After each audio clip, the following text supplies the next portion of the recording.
Ce mercredi 29 avril, on retrouve le traditionnel final de l'Abbaye de l'Épau avec un rythme soutenu dans la journée puisqu'à midi, les concerts se déroulent à la collégiale Saint-Pierre-la-Cour. À 17h, on retrouve la Fonderie, le théâtre de la Fonderie, où officie traditionnellement le théâtre du Radeau. Et à 20h, on retrouve 3 concerts à l'Abbaye de l'Épau.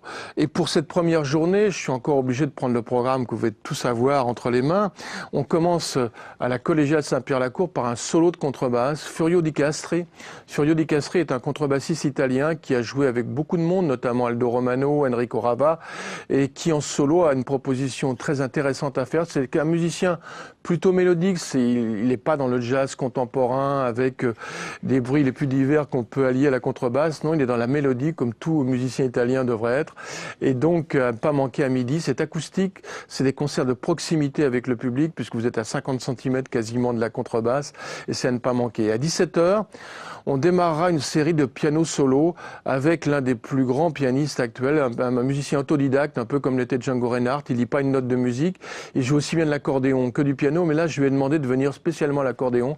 C'est Antonello Salis. Antonello Salis avait fait l'affiche du festival Europa Jazz il y a 2 ans.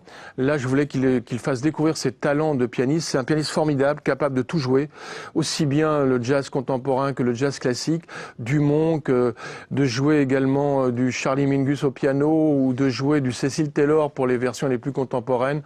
Venez découvrir Antonello Salis, c'est un personnage, c'est un grand musicien. Et à partir de 20h, c'est une soirée spéciale, assez intimiste à l'Abbaye de l'Épau puisque c'est 3 duos qui vont suivre autour du piano.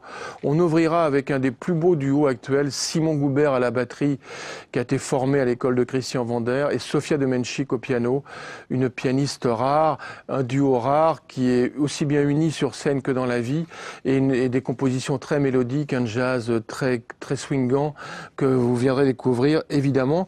Ensuite, l'une des révélations de ces 2 dernières années, 2 musiciens américains d'origine indienne mais d'origine hindoue, Rudresh Mohantapa et Vijay Iyer, leurs noms sont un peu imprononçables, mais leur musique, elle, coule de source, fantastique, très lyrique, saxophone, piano, à ne pas manquer.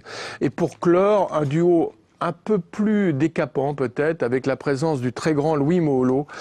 Louis Moholo est un batteur sud-africain de la grande génération des Blue Notes, autour de Chris McGregor. Ces musiciens sud-africains qui sont, dans les années 70, sont partis d'Afrique du Sud pour éviter l'apartheid et vivant à Londres, on construit un jazz tout à fait étonnant, mélangeant les racines européennes, africaines et américaines. Et là, il jouera avec Irene Schweitzer, l'une des grandes pianistes européennes, une pianiste suisse, qu'on a régulièrement invitée à l'Europa Jazz. Un duo plutôt tellurique, quelque chose d'assez fort, d'assez énergique, mais qui n'empêche pas la mélodie également. 3 duos dans cette soirée de l'Abbaye de l'Épau. Venez absolument pour ce premier concert de la série des 5 dernières journées.